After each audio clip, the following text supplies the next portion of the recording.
There is a question that arises quietly, often in the solitude between two chapters of life. A question that doesn't shout, but whispers in stillness. Why am I here? What is my true purpose? Perhaps you felt it too during a long walk, while watching the sun dip below the horizon, or in the peaceful space between waking and sleep. This isn't a question rooted in ambition or the pursuit of fame. It doesn't care for applause or external validation. It's the soul's yearning. And it lives within all of us, a universal human experience. In our modern world, where identities are carefully crafted, goals meticulously measured, and time constantly consumed by endless doing, it's incredibly easy to believe that our worth is intrinsically tied to our achievements. We often chase the next milestone, thinking, this will be it.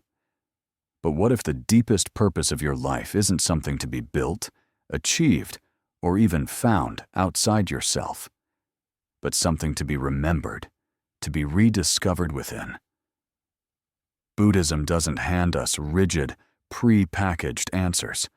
Instead, it invites us to become still, to listen deeply, to observe the impermanent, ever-changing nature of all things, including ourselves and our experiences.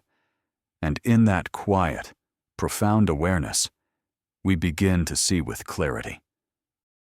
From a young age, we are subtly, or sometimes overtly, taught that purpose lies in our role, our title, our accomplishments, and our professional designations.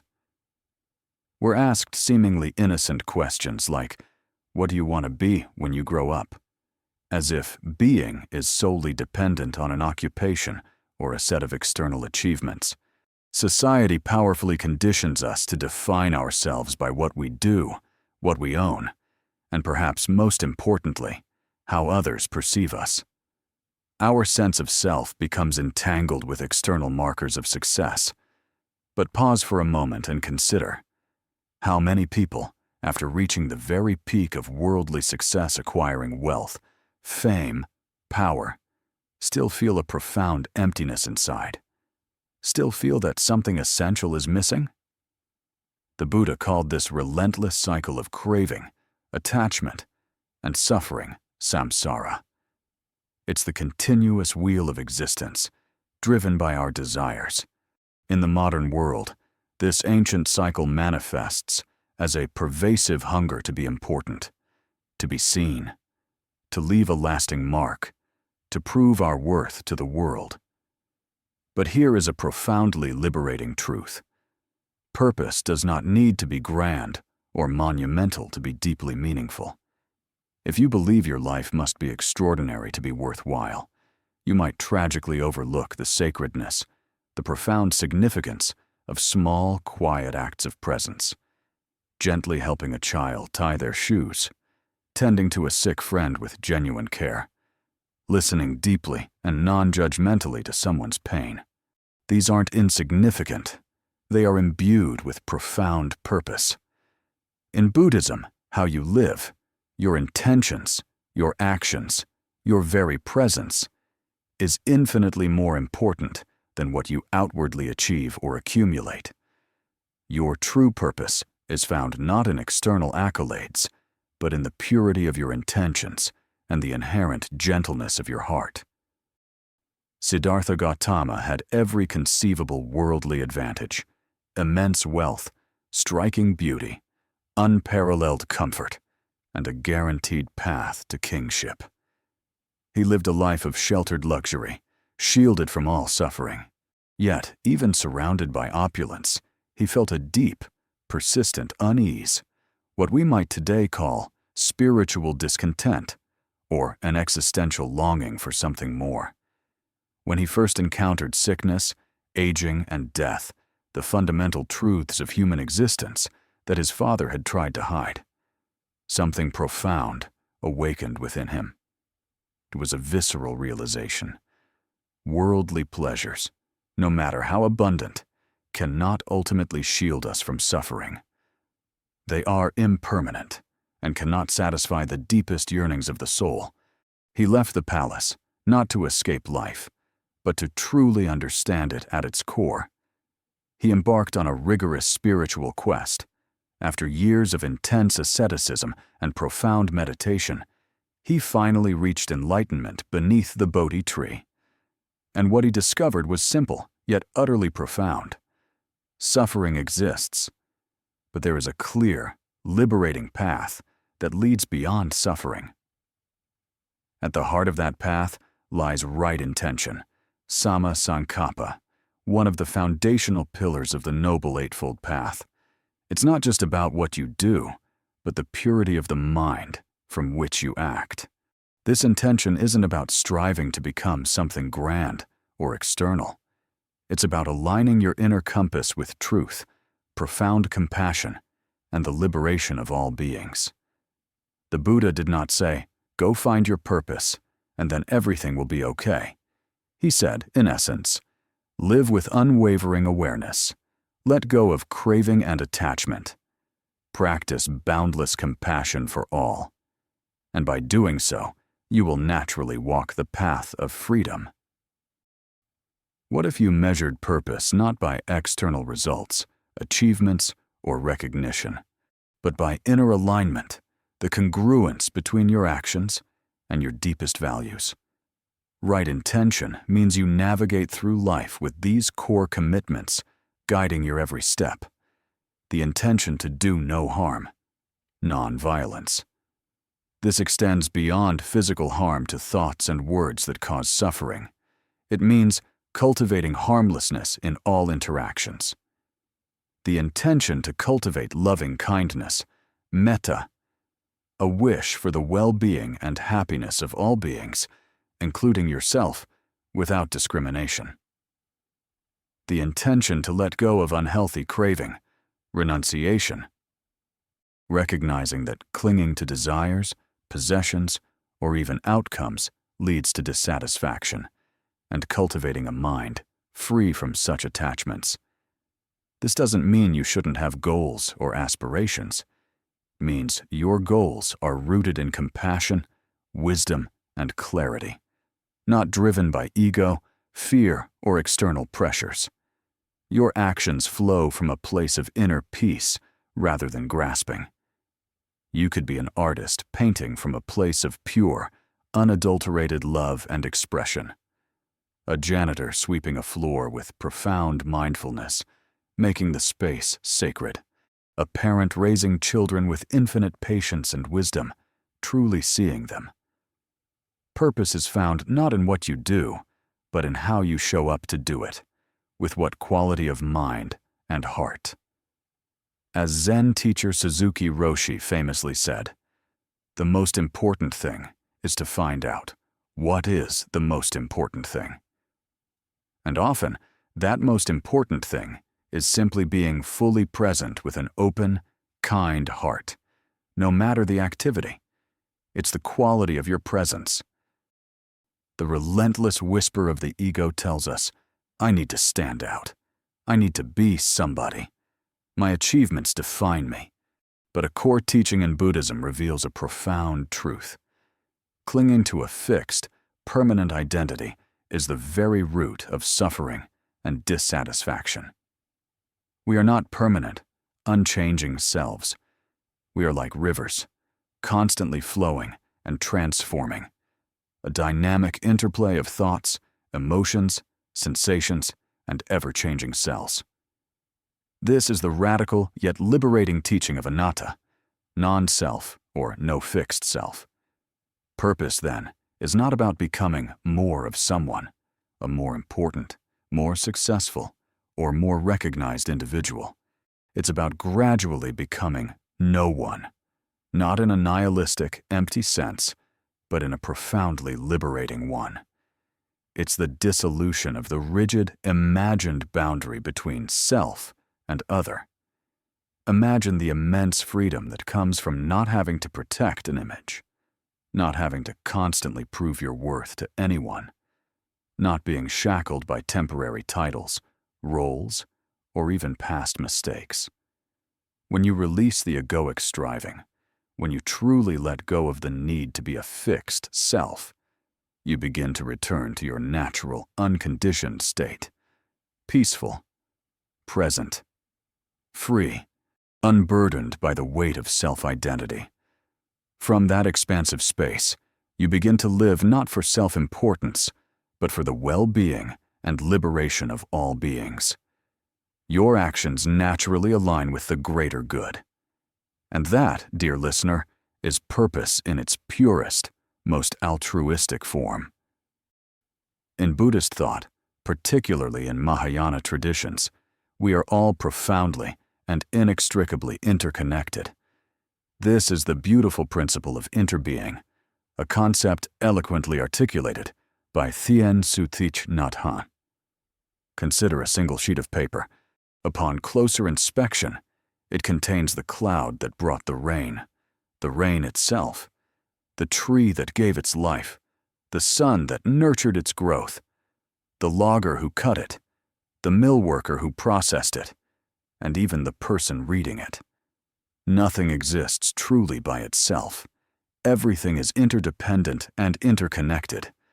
Your purpose, therefore, is never isolated or solely individual. Every smile you offer, every moment you consciously choose peace over anger, every act of kindness sends ripples of positive energy through the intricate fabric of life. Your existence impacts everything around you. You are an integral part of a great, living web, one breath, one heartbeat, one soul among countless others. You don't have to single-handedly change the entire world. That burden is too heavy. You simply have to bring light, kindness, and awareness where you are right now. And in the grand scheme of interbeing, that is truly enough. In Zen Buddhism, there's a well-known saying that encapsulates the essence of mindful living. Before enlightenment, chop wood, carry water. After enlightenment, chop wood, carry water. Why this seemingly mundane repetition? Because the sacred, the profound, the truly purposeful is not separate from the ordinary. It is, in fact, discovered and experienced within it. Washing a bowl with complete mindfulness, every movement precise and aware.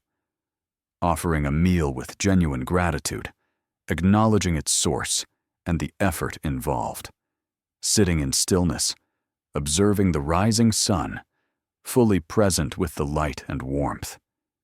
Each of these seemingly simple everyday moments becomes infused with profound meaning and spiritual significance when we are truly awake and present to them. You don't need to travel the world, embark on a grand quest, or achieve a Nobel Prize to find your purpose. You only need to show up fully to the life you already have in this very moment. Let your purpose be defined by the way you care for yourself, others, and the environment. Let it be the peace you bring to the space around you, simply by being calm and centered. Let it be your unwavering willingness to be here, now, with an open heart and mind. His Holiness the Dalai Lama once profoundly stated, "Our prime purpose in this life is to help others, and if you can't help them, at least don't hurt them." Compassion, karuna, is not merely an emotion of pity. It's a dynamic, active way of being in the world. It's the heartfelt wish for all beings to be free from suffering, coupled with the commitment to alleviate that suffering. When your life naturally becomes an offering, an instrument to ease the suffering of others, you are living from your deepest, most authentic essence. Your existence becomes a gift. In Buddhism, the ideal of the bodhisattva is someone who postpones their final enlightenment in order to return again and again to help all sentient beings awaken from suffering. This is the ultimate expression of compassion. This aspiration is not about becoming a superhero or seeking recognition. It is about boundless love. A love that does not seek personal reward or reciprocation. A love that simply, wholeheartedly, wants others to be free from pain and filled with joy. You too, in your own quiet, unassuming way, can embody the spirit of a bodhisattva in your daily life. You don't need a monastic robe or to reside in a monastery. You only need an open heart, a steady breath, and the quiet courage to live kindly and with genuine care. So many people continually ask, what should I be doing with my life? What grand thing am I meant to achieve? But perhaps the more insightful and ultimately more fruitful question is, how fully, how deeply am I living the life I already have right now? Presence is the fundamental gateway to purpose. When you are truly present, your mind is clear and calm. You see situations, people, and yourself with profound clarity. You respond to life's challenges and opportunities with wisdom and genuine compassion, rather than reacting impulsively. You meet life not from old habits, ingrained patterns, or unconscious conditioning, but from a place of conscious, awakened awareness. Take a moment. Sit. Breathe deeply. Watch your thoughts arise and then gently pass away, like clouds in the sky. And know this profound truth. You are not your thoughts. You are the vast, silent awareness that watches them. In that awareness, a quiet, profound power arises. Not a power that dominates or controls, but one that deeply heals, connects, and transforms. And from that healing, from that inner stillness, your true purpose, which was always there, is gently revealed. When you reach the very end of your life, looking back, what will truly matter? It won't be your professional resume. It won't be your number of social media followers. It won't be the balance in your bank account. What will profoundly matter is, did you love well, deeply, genuinely, without reservation? Did you forgive easily, releasing yourself and others from resentment? Did you bring peace where there was pain, light where there was darkness? Did you make others feel truly seen, deeply heard, and gently held in your presence? That, at its very core, is the heart of Buddhist purpose. A life of selfless service. A life of profound gentleness and kindness. A life of awakened, boundless love.